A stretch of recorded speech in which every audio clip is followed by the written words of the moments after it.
നമസ്കാരം. ഇത് രാജീവാണ്, അർത്ത് institute of മാനേജ്മെൻറ്റിൽ നിന്ന്. നമ്മളിന്ന് CS എക്സിക്യൂട്ടീവ് എൻട്രൻസ് ടെസ്റ്റിലെ ലോ ഓഫ് ടോർട്ടിൻ്റെ ലാസ്റ്റ് പോർഷൻ എടുക്കുകയാണ്. ആദ്യത്തെ ക്ലാസ്സിൽ അർത്ത് ഇൻസ്റ്റിറ്റ്യൂട്ട് ഓഫ് മാനേജ്മെൻറ്റ് ഒരു കമ്പനി സെക്രട്ടറി കോച്ചിങ് മാത്രം ചെയ്യുന്ന സ്ഥലമാണ്. ഒരു ഡെഡിക്കേറ്റഡ് കമ്പനി സെക്രട്ടറി കോച്ചിങ് സെൻ്ററാണ്. കമ്പനി സെക്രട്ടറി കോഴ്സ് മാത്രമാണ് നമ്മളിവിടെ പഠിപ്പിക്കുന്നത്, വേറൊരു കോഴ്സ് നമ്മളിവിടെ പഠിപ്പിക്കുന്നില്ല. സൗത്ത് ഇന്ത്യയിലെ ഏക ഗുരുകുലമാണ്. 25 കുട്ടികൾക്കാണ് നമുക്ക് അഡ്മിഷൻ ഉള്ളത്. ഇവിടെ ആൺകുട്ടികൾക്കും പെൺകുട്ടികൾക്കും വേറെ ഹോസ്റ്റലുണ്ട്. ഇവിടെ താമസിച്ച് പഠിക്കാനുള്ള സൗകര്യമുണ്ട്. എല്ലാ വർഷവും ജൂണിലും ജനുവരിയിലുമാണ് നമ്മുടെ ബാച്ചുകൾ സ്റ്റാർട്ട് ചെയ്യുന്നത്. കഴിഞ്ഞ 13 കൊല്ലമായിട്ട് പഠിപ്പിക്കുന്നു. 27ാമത്തെ ബാച്ചാണ് ഇപ്പോൾ നടന്നുകൊണ്ടിരിക്കുന്നത്. നമ്മൾ ഇന്ന് സംസാരിക്കുന്നത് ലോ ഓഫ് ടോർട്ട്, അതായത് എനിക്ക് CS എക്സിക്യൂട്ടീവ് എൻട്രൻസ് ടെസ്റ്റിലെ 3ാമത്തെ ചാപ്റ്ററാണ് ലോ ഓഫ് ടോർട്ട്. നമ്മൾ കോൺട്രാക്റ്റും ലീഗൽ ആപ്റ്റിറ്റ്യൂഡും കഴിഞ്ഞു. ഇനി നമ്മൾ ലോ ഓഫ് ടോർട്ടിലേക്ക് പോവുകയാണ്. ലോ ഓഫ് ടോർട്ടിൽ ആദ്യത്തെ വീഡിയോയിൽ ഞാൻ ലോ ഓഫ് ടോർട്ട് എന്താണെന്നും ടോർട്ട് ഏതുതരം ഒഫൻസ് ആണെന്നും എന്നതിനെക്കുറിച്ചൊക്കെ വളരെ ഡീറ്റെയിൽ ആയിട്ട് ഞാൻ എക്സ്പ്ലെയിൻ ചെയ്തു. അതിൻ്റെ റെയിലൻ വേഴ്സസ് ഫ്ലെച്ചറിൻ്റെ പോലത്തെ കേസുകൾ നമ്മൾ മനസ്സിലാക്കി. ഒരു കാര്യം നിങ്ങൾ മനസ്സിലാക്കേണ്ടത്, കമ്പനി സെക്രട്ടറി എക്സിക്യൂട്ടീവ് എൻട്രൻസ് ടെസ്റ്റിൽ പാസ്സാകുന്നതിന് സബ്ജക്റ്റ് ആപ്റ്റിറ്റ്യൂഡ് വേണം. അതിനോടൊപ്പം തന്നെ മൾട്ടിപ്പിൾ ചോയ്സ് ക്വസ്റ്റ്യൻസ് പ്രാക്ടീസ് ചെയ്തിട്ടുള്ള ഒരു എക്സ്പീരിയൻസ് വേണം. ഈ മൾട്ടിപ്പിൾ ചോയ്സ് ക്വസ്റ്റ്യൻസ് പ്രാക്ടീസ് ചെയ്യാത്തതാണ് ഇത് തോൽക്കാനുള്ള ഒരു കാരണമായിട്ട് നമ്മൾ കാണുന്നത്. സോ കണ്ടിന്യൂസ് ആയിട്ട് മൾട്ടിപ്പിൾ ചോയ്സ് ക്വസ്റ്റ്യൻസ് പ്രാക്ടീസ് ചെയ്യുക. അടുത്ത എക്സാമിനേഷൻ ഉള്ളത് നവംബർ 15 നവംബറിലാണ് എക്സാമിനേഷൻ ഉള്ളത്. 8-ാം തീയതിയാണ് എക്സാമിനേഷൻ ഉള്ളത്. എന്നാൽ ഒക്ടോബർ 15 വരെയാണ് രജിസ്ട്രേഷൻ കാലാവധി ഉണ്ടാവുക. സോ ഓരോ വർഷവും നമുക്ക് എക്സാമിനേഷൻസ് ഉണ്ടാകുന്നത് ജനുവരിയിലുണ്ടാകും, മെയ്യിലുണ്ടാകും, ആൻഡ് ജൂലൈയിലുണ്ടാകും, അതുപോലെ തന്നെ നവംബറിലും ഉണ്ടാകും. ഈ പരീക്ഷകളാണ് എൻട്രൻസ് ടെസ്റ്റ് ആയിട്ടുള്ളത്. ഓരോ എൻട്രൻസ് എക്സാമിനേഷൻ ഏത് മാസമാണ് ഉണ്ടാകുന്നത്, അതിന് തൊട്ട് മുമ്പത്തെ മാസം 15-ാം തീയതി വരെയാണ് രജിസ്ട്രേഷൻ ഉണ്ടാവുക. സോ ജനുവരിയിൽ എക്സാം ആണെങ്കിൽ ഡിസംബർ 15-ാം തീയതി വരെയാണ് രജിസ്റ്റർ ചെയ്യാൻ പറ്റുക. അതുപോലെ മെയ്യിലാണെന്നുണ്ടെങ്കിൽ ഏപ്രിൽ 15-ാം തീയതി രജിസ്റ്റർ ചെയ്യാം. ജൂലൈയിലാണെന്നുണ്ടെങ്കിൽ ജൂൺ 15, അല്ലെങ്കിൽ ഓഗസ്റ്റിലാണെങ്കിൽ ജൂലൈ 15 മുമ്പ് നിങ്ങൾക്ക് രജിസ്റ്റർ ചെയ്യാം. അതുപോലെ നവംബറിലാണ് എക്സാമിനേഷൻ എഴുതുന്നതെങ്കിൽ ഒക്ടോബർ 15 വരെയാണ് രജിസ്റ്റർ ചെയ്യാൻ പറ്റുക. വളരെ സിമ്പിളായിട്ട് ഓൺലൈനായിട്ട് നിങ്ങൾക്ക് രജിസ്റ്റർ ചെയ്യാൻ പറ്റുന്നതാണ്. എന്തെങ്കിലും സഹായം ആവശ്യമുണ്ടെങ്കിൽ എന്നോട് സംസാരിക്കാൻ മടിക്കേണ്ട. എൻ്റെ കോൺടാക്ട് ഡീറ്റെയിൽസ് അവിടെയുണ്ട്. നമുക്ക് ഈ ലോ ഓഫ് ടോർട്ടിലെ അടുത്ത ടോപ്പിക്കിലേക്ക് പോകാം. അടുത്ത ടോപ്പിക് വികാരിയസ് ലയബിലിറ്റി എന്നുള്ളതാണ്. എന്താണ് വികാരിയസ് ലയബിലിറ്റി? വികാരിയസ് ലയബിലിറ്റി എന്ന് പറഞ്ഞാൽ വേറൊരാൾ ചെയ്യുന്ന പ്രവൃത്തിക്ക് ഞാൻ എങ്ങനെയാണ് ലയബിൾ ആകുക. ഒരു ഏജൻറ്റ് ചെയ്യുന്ന പ്രവൃത്തിക്ക് പ്രിൻസിപ്പൽ എങ്ങനെ ലയബിൾ ആകും, അല്ലെങ്കിൽ ഒരു ജോലിക്കാരൻ ചെയ്യുന്ന പ്രവൃത്തിക്ക് എംപ്ലോയർ എങ്ങനെ ലയബിൾ ആകും എന്നതിനെക്കുറിച്ചാണ് നമ്മളിവിടെ സംസാരിക്കുന്നത്. കാരണം നമ്മൾ ചെയ്യുന്ന പ്രവൃത്തിക്ക് മാത്രമാണോ നമ്മൾ ലയബിൾ ആയിട്ടുള്ളത്? അങ്ങനെ ആകണമെന്നില്ല. സോ വികാരിയസ് ലയബിലിറ്റി 4ആയിട്ട് തരംതിരിക്കാം. ഒന്ന് എന്താണ്, എംപ്ലോയർ ആൻഡ് എംപ്ലോയി ആയിട്ടുള്ള ബന്ധത്തിൽ, എംപ്ലോയി ബന്ധത്തിൽ എംപ്ലോയി ചെയ്യുന്ന പ്രവൃത്തിക്ക് എംപ്ലോയർ ലയബിൾ ആകുമോ എന്നുള്ളത്. മാസ്റ്റർ ആൻഡ് സെർവൻറ്റ്, നമ്മളൊരു ജോലിക്കാരനെ വെക്കുന്ന സമയത്ത് ആ ജോലിക്കാരൻ ചെയ്യുന്ന പ്രവൃത്തിക്ക് നമ്മൾ ലയബിൾ ആകുമോ എന്നുള്ളത്. ദെൻ പ്രിൻസിപ്പൽ ആൻഡ് ഏജൻറ്റ്, നിങ്ങളൊരു ഏജൻറ്റിനെ അപ്പോയിൻറ്റ് ചെയ്യുന്ന സമയത്ത് ഏജൻറ്റ് നിങ്ങൾക്ക് വേണ്ടി ചെയ്യുന്ന പ്രവൃത്തിക്ക് നിങ്ങൾ ലയബിൾ ആകുമോ എന്നുള്ളത്. അതുപോലെ പാർട്ട്നേഴ്സ് ഇൻട്രസ്റ്റ്, ഒരു പാർട്ട്ണർഷിപ്പിലാണെങ്കിൽ ഒരു പാർട്ട്ണർ ചെയ്യുന്ന പ്രവൃത്തിക്ക് മറ്റുള്ള പാർട്ട്ണർ ലയബിൾ ആകുമോ എന്നുള്ളത്. സോ ഇത് ശരിക്കും പറഞ്ഞാൽ സാധാരണ കേസിൽ ആരാണോ ആ തെറ്റ് ചെയ്യുന്നത് അവരാണ് അതിന് ലയബിളായിട്ട് വരുന്നത്. എന്നാൽ ചില എക്സെപ്ഷണൽ സർക്കംസ്റ്റാൻസസിൽ അയാൾ മാത്രമായിരിക്കണമെന്നില്ല, അത് വേറൊരാളും, അതായത് ആരാണോ അയാളെ അത് ചെയ്യാൻ ഓതറൈസ് ചെയ്തത് അയാളും ലയബിൾ ആകാനുള്ള സാധ്യതയുണ്ട്. അതാണ് ഈ ടോർട്ടിയസ് ലയബിലിറ്റിയിൽ നമ്മൾ പറയുന്നത്. Okay, so some cases, സാധാരണ case, the person who commits the crime or commits the offense is liable. But in some cases, what will happen, not the person who is committing the offense, but maybe the person who is allowing him to commit the offense may be also liable. Okay, ഒരു master ഒരു servant ചെയ്യുന്ന പ്രവൃത്തിക്ക് അയാൾ വികാരിയസ്ലി liable ആണ്. ഞാനൊരു സെർവൻറ്റിനെ വയ്ക്കുകയാണെങ്കിൽ ആ servant ചെയ്യുന്ന പ്രവൃത്തിക്ക് ഞാൻ ലയബിൾ ആണ്. ഒരു പ്രിൻസിപ്പൾ അയാൾ ഏജൻറ്റിൻ്റെ പ്രവൃത്തിക്ക് ആ പ്രിൻസിപ്പൾ പറഞ്ഞ കാര്യങ്ങൾ ചെയ്യുമ്പോൾ ഏജൻറ്റ് ചെയ്യുന്ന തെറ്റുകൾക്ക് പ്രിൻസിപ്പൾ ലയബിൾ ആണ്. സോ ഇതിനെയൊക്കെ നമ്മൾ വികാരിയസ് ലയബിലിറ്റി എന്ന് പറയാം. നമുക്ക് ഓരോന്നായിട്ട് നോക്കാം. പ്രിൻസിപ്പൽ ആൻഡ് ഏജൻറ്റ് അവരുടെ ലയബിലിറ്റിയാണ്. അത് സ്പെസിഫിക് അതോറിറ്റി ഉണ്ടെങ്കിൽ, അതായത് ഒരു മാക്സിം എന്താണെന്ന് വെച്ചാൽ ക്യൂ ഫാസിറ്റ് പെർ സെ അലിയം ഫാസിറ്റ് പെർ സെ, ക്യൂ ഫാസിറ്റ് പെർ അലിയം ഫാസിറ്റ് പെർസെ, ആരാണോ വേറൊരാളിൽ കൂടെ ഒരു പ്രവൃത്തി ചെയ്യിക്കുന്നത് അത് അതിലുണ്ടാകുന്ന പ്രശ്നങ്ങൾക്ക് അയാൾ തന്നെ ലയബിൾ ആണ് എന്നുള്ളതാണ്. ഇപ്പം ഒരാൾ ആരാണോ he who acts through another is acting himself. ഞാൻ വേറൊരാളെ കൊണ്ട് ഞാൻ ചെയ്യേണ്ട പ്രവൃത്തി ചെയ്യിപ്പിക്കുകയാണെങ്കിൽ അതിലുണ്ടാകുന്ന പ്രശ്നങ്ങൾക്ക് ഞാൻ ലയബിൾ ആണ്, as if I have done the mistake എന്ന രീതിയിൽ ഞാൻ ലയബിൾ ആണ് എന്നുള്ളതാണ് ഈ മാക്സിമിൽ പറയുന്നത്, അതായത് പ്രിൻസിപ്പൽ ഏജന്റ് എന്ന് പറയുന്നത്. സോ ഒരു ഏജന്റ് ചെയ്യുന്ന പ്രവൃത്തിക്ക് അയാളുടെ ഓർഡിനറി കോഴ്സ് ഓഫ് ഡ്യൂട്ടീസ്, ഒരു ഏജന്റ് ചെയ്യുന്ന ഒരു പ്രവൃത്തി ചെയ്യാൻ പറയുന്നു. അത് സാധാരണ ചെയ്യുന്ന സമയത്ത് അയാൾ ചെയ്യുന്ന മിസ്റ്റേക്കുകൾക്ക് പ്രിൻസിപ്പൽ ലയബിൾ ആണ് എന്നുള്ളതാണ്. Lloyd versus grey Smith and company.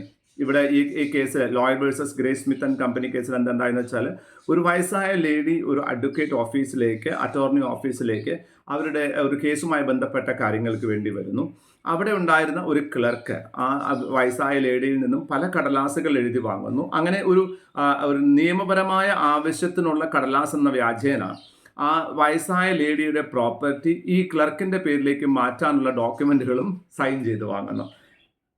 അങ്ങനെ പിന്നീട് ആ ഡോക്യുമെൻറ്റുകൾ കേസ് ഡിസ്പ്യൂട്ടായിട്ട് വരുന്ന സമയത്ത് ഈ പ്രിൻസിപ്പൾ ആണ് ലയബിൾ എന്ന് കോടതി വിധിക്കുകയാണ്. അപ്പോൾ പ്രിൻസിപ്പൾ ആർഗ്യൂ ചെയ്തത്, നോക്കൂ ഞങ്ങളല്ല, കാരണം ഇത് ചെയ്തത് ഏജന്റാണ്, ഞങ്ങളുടെ ഒരു ക്ലർക്കാണ് ഈ മിസ്റ്റേക്ക് ചെയ്തത്, ഞങ്ങളല്ല ചെയ്തത്, ഞങ്ങൾ അയാളെ ഇത് ചെയ്യാൻ ഓതറൈസ് ചെയ്തിട്ടില്ല, അതുകൊണ്ട് തന്നെ ഞങ്ങൾ ലയബിൾ അല്ല, ആ ഏജന്റ് ഞങ്ങളുടെ ക്ലർക്കാണ് ലയബിൾ എന്നൊരു വാദം നമ്മുടെ അഡ്വക്കേറ്റ് ഓഫീസ് വെച്ച സമയത്ത് കോടതി പറഞ്ഞത്, നിങ്ങൾ ഒരു ഒരു ജോലിക്കാരിയെ വെക്കുന്നു അല്ലെങ്കിൽ ജോലിക്കാരനെ വെക്കുന്നു, അവരവരുടെ ഓർഡിനറി കോഴ്സ് ഓഫ് ബിസിനസ്, സാധാരണ എങ്ങനെയാണോ അവരവരുടെ ജോലി ചെയ്യുന്നത് ആ സമയത്ത് അവർ ചെയ്യുന്ന എല്ലാ ഫ്രോഡുകൾക്കും നിങ്ങളാണ് ലയബിൾ എന്നാണ് പറഞ്ഞത്.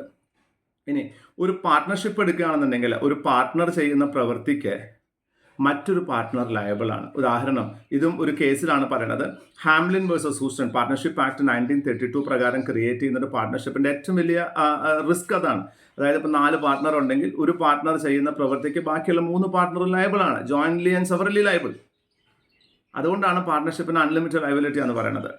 അപ്പോൾ ഒരു ഹാംലിൻ വേഴ്സസ് ഹൂസ്റ്റൺ ആൻഡ് കമ്പനിയുടെ കേസിലുണ്ടായത് എന്താണെന്ന് വെച്ചാൽ, 2 പാർട്ട്നേഴ്സാണ് ഒരു പാർട്ട്ണർഷിപ്പിൽ ഉണ്ടായിരുന്നത്. അതിലൊരു പാർട്ട്ണർ കൈക്കൂലി കൊടുത്തിട്ട്, അതായത് ബ്രൈബ് കൊടുത്തിട്ട് അവരുടെ കോമ്പറ്റീറ്ററുടെ എംപ്ലോയർ ബിസിനസ്സിൻ്റെ സീക്രട്ടുകൾ എടുക്കാൻ വേണ്ടി ഒരു ശ്രമം നടത്തുകയാണ്. അതായത് ഇവരെന്താ ചെയ്യണതെന്ന് വെച്ചാൽ, ഒരു പ്ലെയിൻറ്റിഫിൻ്റെ ക്ലർക്കിനെ, അതായത് ആരാണോ ഇവർക്കെതിരെ കേസ് കൊടുക്കുന്നത് അവരുടെ ക്ലർക്കിനെ ഈ പാർട്ട്ണർഷിപ്പിലെ ഒരു പാർട്ട്ണർ കൈക്കൂലി കൊടുത്തിട്ട് ആ കമ്പനിയുടെ സീക്രട്ട് ഇൻഫർമേഷൻ ഷെയർ ചെയ്യാൻ വേണ്ടി മോട്ടിവേറ്റ് ചെയ്യാണ്.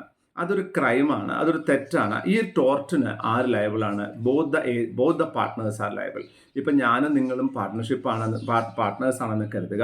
നിങ്ങൾ ഒരാൾക്ക് കൈക്കൂലി കൊടുത്ത് വേറൊരാളുടെ കമ്പനിയുടെ ഇൻഫർമേഷൻ തെറ്റായ രീതിയിൽ എടുക്കുന്നതിന് വേണ്ടി ശ്രമിക്കുകയാണെങ്കിൽ അതിന് നിങ്ങൾ മാത്രമല്ല ലയബിൾ, ഞാനും ലയബിൾ ആണ് എന്നുള്ളതാണ് പാർട്ട്ണർഷിപ്പ് പറയുന്നത്. Then authority by relation, master and servant. എന്താണ് മാസ്റ്റർ ആൻഡ് സെർവൻറ്റ് എന്ന് പറഞ്ഞാൽ, ഒരു മാസ്റ്റർ സെർവൻറ്റിനെ വയ്ക്കുകയും ആ സെർവൻറ്റ് മാസ്റ്റർ ചെയ്യുന്ന പ്രവൃത്തികൾ ചെയ്യുകയും ചെയ്യുകയാണെങ്കിൽ സാധാരണ രീതിയിൽ ആ സെർവൻറ്റ് ചെയ്യുന്ന പ്രവൃത്തികളിൽ അയാൾ ചെയ്യുന്ന മിസ്റ്റേക്കുകൾക്ക് മാസ്റ്ററും സെർവൻ്റാണ് എന്ന് പറയുന്നു. ഇവിടെ എന്താണ് സെർവൻറ്റിൻ്റെ ലയബിലിറ്റി എന്ന് പറയുന്ന സമയത്ത്, അപ്പോൾ സെർവൻറ്റിന് ഒരു ലയബിലിറ്റി ഇല്ലേ എന്നുള്ള ചോദ്യമാണെങ്കിൽ, നോ സെർവൻറ്റിന് ലയബിലിറ്റി ഉണ്ട്. It is joint and several. It is like ഓരോരുത്തരും വ്യക്തിപരമായ രീതിയിലും കൂട്ടായിട്ടും അവർക്ക് ഉത്തരവാദിത്തമുണ്ട് എന്നാണ് പറയുന്നത്. So, in such cases, liability of a person is independent of his own wrongful intention or negligence. Liability is joint as well as several. നമുക്ക് നമ്മൾ മനസ്സറിഞ്ഞ് ചെയ്യാത്തൊരു തെറ്റാണെങ്കിൽ പോലും നമ്മളതിന് ലയബിൾ ആണ്. നമ്മുടെ ഇൻറ്റൻഷൻ അവിടെ എന്താണ്, ഇപ്പോൾ സാധാരണ ഞാനൊരു ജോലിക്കാരനെ വിൽക്കുന്നു, എനിക്കൊരു തെറ്റ് ചെയ്യണമെന്ന് ഇൻറ്റൻഷൻ ഉണ്ടായില്ല, പക്ഷെ ജോലിക്കാരൻ ചെയ്യുന്ന തെറ്റിന് എനിക്ക് ഇൻറ്റൻഷൻ ഉണ്ടായിരുന്നില്ലെങ്കിൽ പോലും ഞാൻ ലയബിൾ ആണ് എന്നാണ് പറയുന്നത്. അതുപോലെ ലയബിലിറ്റി ജോയിന്റ് ആൻഡ് സെവറൽ. എന്താ joint and several? Servant is liable, but if the servant is not able to face the liability, then the master also is liable, and if both of them also liable, joint and several. Then vicarious liability liability വരുന്നത് എന്തുകൊണ്ടാണ്? ആ ബന്ധമുള്ളത് കൊണ്ടാണ്. ആ തെറ്റ് ചെയ്യുന്ന വ്യക്തിയും ഈ മാസ്റ്ററും തമ്മിൽ ഒരു മാസ്റ്റർ സെർവൻറ്റ് ബന്ധമുള്ളത് കൊണ്ടാണ് ഈ വികാരിയസ് ലയബിലിറ്റി അവിടെ വരുന്നത്. ദെൻ സെർവൻറ്റ് ചെയ്യുന്ന പ്രവൃത്തികൾക്ക് which have been committed by the servant, അതായത് നമ്മൾ എന്തൊക്കെ പ്രവൃത്തികളാണോ ആ സെർവൻറ്റിനോട് ചെയ്യാൻ പറഞ്ഞിരിക്കുന്നത് അതിന് മാത്രമല്ല നമ്മൾ ലയബിൾ. അയാളോട് നമ്മൾ ഓതറൈസ് ചെയ്യാത്തൊരു കാര്യം, ഉദാഹരണം നമ്മൾ അയാളോട് ഒരു പ്രവൃത്തി ചെയ്യാൻ പറയുന്നു, ഇന്ന രീതിയിൽ പ്രവൃത്തി ചെയ്യാൻ വേണ്ടി പറയുന്നു. അങ്ങനെ ചെയ്യുന്ന സമയത്ത് അയാൾ ആ പ്രവൃത്തി ചെയ്യുന്നതിന് വേണ്ടി നമ്മൾ പറയാത്ത രീതിയിൽ ആ പ്രവൃത്തി ചെയ്യാൻ ശ്രമിക്കുകയാണെങ്കിൽ അതിൽ വരുന്ന മിസ്റ്റേക്കുകൾക്കും ആര് ലയബിളാണ്? നമ്മൾ ലയബിളാണ് എന്നുള്ളതാണ്. Okay. So if master is liable, even the servant acted against the express instructions. നമ്മൾ മാസ്റ്റർ സെർവൻറ്റിനോട് പറയുകയാണ്, നിങ്ങൾ ഇങ്ങനെ ചെയ്യരുത്, ഇന്ന രീതിയിൽ കാര്യങ്ങൾ ചെയ്യരുത് എന്ന് എക്സ്പ്രസ് ആയിട്ട് അയാളെ ഇൻസ്ട്രക്ട് ചെയ്തിട്ടുണ്ട്. എന്നിട്ടും അയാൾ അത് തെറ്റായിട്ട് ചെയ്യുകയാണെങ്കിൽ പോലും മാസ്റ്റർ ഈസ് ലയബിൾ. ബിക്കോസ് അതെന്താണ്? അത് മാസ്റ്ററുടെ ബെനിഫിറ്റിന് വേണ്ടിയിട്ടാണ് അയാൾ ചെയ്തിട്ടുള്ളതെങ്കിൽ, അതായത് ഒരു ഫ്രീഡം കൊടുക്കുകയാണ് സെർവൻറ്റിന്. അതായത് നമ്മളൊരു പ്രത്യേക രീതിയിൽ ഒരു പ്രവൃത്തി ചെയ്യാൻ വേണ്ടി പറയുന്നു. ആ പ്രവൃത്തി ചെയ്യുന്ന സമയത്ത് നമ്മൾ അയാൾക്ക് മാസ്റ്ററെ സഹായിക്കുന്നതിന് വേണ്ടിയിട്ട് അയാൾ ആ പറഞ്ഞ ഇൻസ്ട്രക്ഷനും വിട്ടിട്ടൊരു കാര്യം ചെയ്യുകയാണ്. അതുവഴി ഒരു മിസ്റ്റേക്ക് ഉണ്ടാകുകയാണെങ്കിൽ പോലും അത് if it is for the benefit of the master is liable എന്നാണ് പറയുന്നത്. ഫോർ എക്സാമ്പിൾ, നമ്മളൊരാളോട് ഇവിടെ നിന്ന് എറണാകുളത്തേക്ക് പോകാൻ പറയുന്നു. പോകുന്ന സമയത്ത് ഒറ്റപ്പാലത്ത് നിന്ന് പോവുകയാണെങ്കിൽ ഷൊർണൂർ, വടക്കാഞ്ചേരി, തൃശ്ശൂർ വഴി പോകാനാണ് പറയുന്നത്. പക്ഷേ വടക്കാഞ്ചേരിയിൽ ഭയങ്കര ഒരു ഹെവി റോഡ് ബ്ലോക്ക് ഉണ്ട്. അതുകൊണ്ട് ആ വഴി പോയി കഴിഞ്ഞാൽ ധാരാളം സമയമെടുക്കാൻ സാധ്യതയുണ്ട്, നഷ്ടം ഉണ്ടാകാൻ സാധ്യതയുണ്ട്. അവിടെ സെർവൻ്റ് എന്ത് ചെയ്യുന്നു? ഡ്രൈവർ അദ്ദേഹം ആ വണ്ടി ഇവിടെ നിന്ന് എടുത്തിട്ട് നേരെ മായന്നൂർ, ചേലക്കര, പഴയന്നൂർ വഴി നേരെ അങ്ങോട്ട് പോകുന്നു, നേരെ ഹൈവേയിലേക്ക് പോകുന്നു, ഹൈവേ വഴി എറണാകുളത്തേക്ക് പോകുന്നു. ഇതിൻ്റെ ഇടയിൽ ഒരു മിസ്റ്റേക്ക് ഉണ്ടാവുകയാണെങ്കിൽ പോലും ആ മിസ്റ്റേക്കിന് master is liable.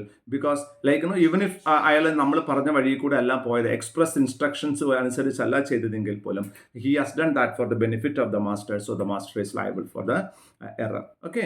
Then employer and independent contractor. നമ്മൾ സാധാരണ നമ്മുടെ നാട്ടിലുള്ള ചില പ്രവൃത്തികളാണ്. ഇപ്പോൾ നമ്മളൊരു വീട് വയ്ക്കുകയാണെന്നുണ്ടെങ്കിൽ നമ്മളൊരു കോൺട്രാക്ടറെ അപ്പോയിൻറ്റ് ചെയ്യും. ആ കോൺട്രാക്ടറുടെ വീട് വെച്ച് തരാൻ വേണ്ടി പറയും. പിന്നെ അതിലുണ്ടാകുന്ന എല്ലാ പ്രശ്നങ്ങൾക്കും ആരാ ലയബിൾ? കോൺട്രാക്ടറാണ് ലയബിൾ. അപ്പോൾ കോൺട്രാക്ടർക്ക് പരിപൂർണമായും ഉത്തരവാദിത്വം കൊടുത്തുകൊണ്ടാണ് നമ്മൾ എന്ത് ചെയ്യുന്നത്? ആ കോൺട്രാക്ട് കൊടുക്കുന്നത്.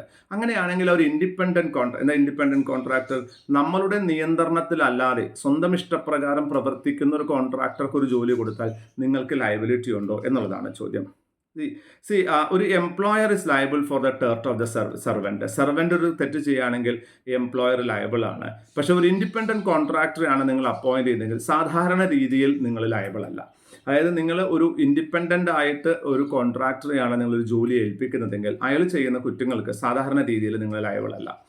ബിക്കോസ് ഒരു സെർവൻ്റ് എന്ന് പറഞ്ഞാൽ ആരാണ്? ഒരു എംപ്ലോയർ ഒരു ജോലി ചെയ്യുന്നതിന് വേണ്ടി അയാളുടെ ഇൻസ്ട്രക്ഷൻ വർക്ക് ചെയ്യുന്നതിന് വേണ്ടി അപ്പോയിൻറ്റ് ചെയ്യുന്ന ആളാണ് ഒരു എംപ്ലോയി എന്ന് പറയുന്നത്. അതേസമയം ഒരു ഇൻഡിപെൻഡൻറ്റ് കോൺട്രാക്ടർ എന്ന് പറഞ്ഞാൽ അദ്ദേഹത്തിൻ്റെ സ്വന്തം ഇഷ്ടപ്രകാരമാണ് അയാൾ എന്ത് ചെയ്യുന്നു? വേറൊരാൾക്ക് വേണ്ടി വർക്ക് ചെയ്യുന്നു. പക്ഷേ അയാൾ ഒരിക്കലും വേറൊരാളുടെ കൺട്രോളിലല്ല വർക്ക് ചെയ്യുന്നത്. അതുകൊണ്ടാണ് അയാൾ ഇൻഡിപെൻഡൻറ്റ് എംപ്ലോയിയും കോൺട്രാക്ടറും വ്യത്യാസം. Employee is working under the control of employer, but the independent contractor is not working under the control of the person who is giving the contractor. So അതുകൊണ്ട് തന്നെ ഒരു ഇൻഡിപെൻഡൻറ്റ് കോൺട്രാക്ടർ ചെയ്യുന്ന പ്രവൃത്തികൾക്ക്, തെറ്റുകൾക്ക്, ടോർട്ടുകൾക്ക് സാധാരണ കേസിൽ എംപ്ലോയർ ലയബിൾ അല്ല. എന്നാൽ എപ്പോഴൊക്കെയാണ് ഒരു employer liable ആകുന്നത്? അതായത് ഒരു ഇൻഡിപെൻഡൻറ്റ് കോൺട്രാക്ടർ ചെയ്യുന്ന പ്രവൃത്തികൾക്ക് എംപ്ലോയർ എപ്പോഴാണ് ലയബിൾ ആകുന്നത്? എംപ്ലോയർ അയാളെ ആ ഒരു പ്രവൃത്തി ചെയ്യുന്നതിന് അനുവദിക്കുകയാണെന്നുണ്ടെങ്കിൽ.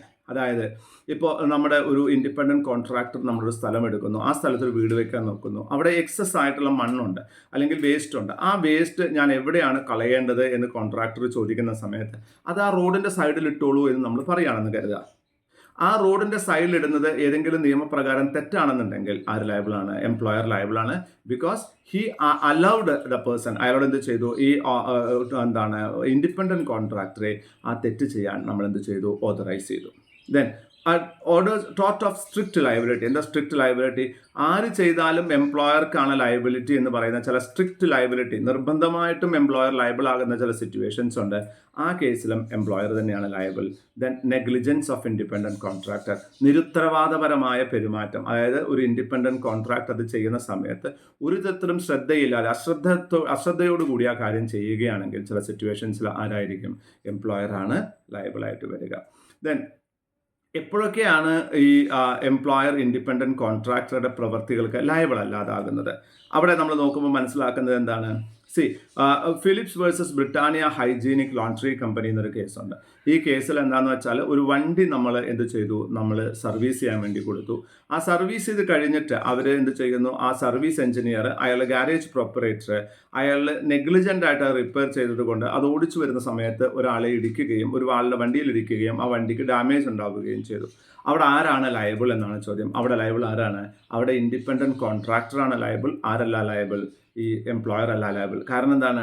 ഒരു ജോലി ചെയ്യുന്നതിന് വേണ്ടി ഉത്തരവാദിത്തപ്പെട്ട ഒരാളെ ഞാൻ ഏൽപ്പിക്കുകയും അയാൾ നെഗ്ലിജൻ്റ് ആയിട്ട് വർക്ക് ചെയ്തത് കൊണ്ട് ഒരു എറർ ഉണ്ടാവുകയും ചെയ്യുകയാണെങ്കിൽ I am not liable. The person who has done the repair is liable എന്നാണ് പറയുന്നത്.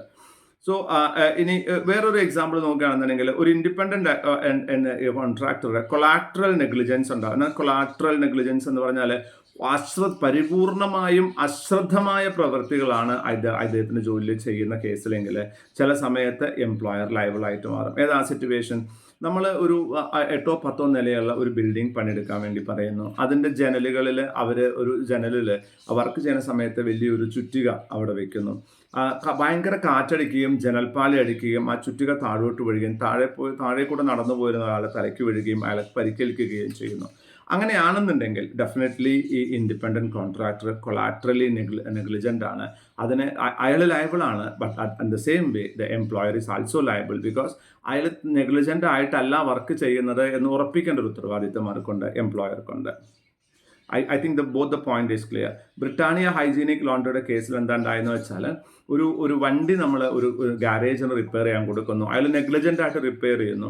ആ നെഗ്ലിജൻ്റ് ആയിട്ട് റിപ്പയർ ചെയ്യുന്ന സമയത്ത് owner of the lorry was held not liable when the parties vehicle was damage in consequence of negligent repair of lorry by the garage proprietor. ഒരു garage proprietor negligent ആയിട്ട് ഒരു lorry repair ചെയ്തതുകൊണ്ട് അത് ഓടിക്കുന്ന സമയത്ത് മൂന്നാമതൊരാളുടെ വണ്ടിക്ക് അപകടം സംഭവിച്ചപ്പോൾ ഉടമസ്ഥനല്ല ലയബിൾ എന്നും ഗാരേജ് പ്രൊപ്പറേറ്ററാണ് ലയബിൾ എന്നും കോടതി വിധിക്കുകയുണ്ടായി.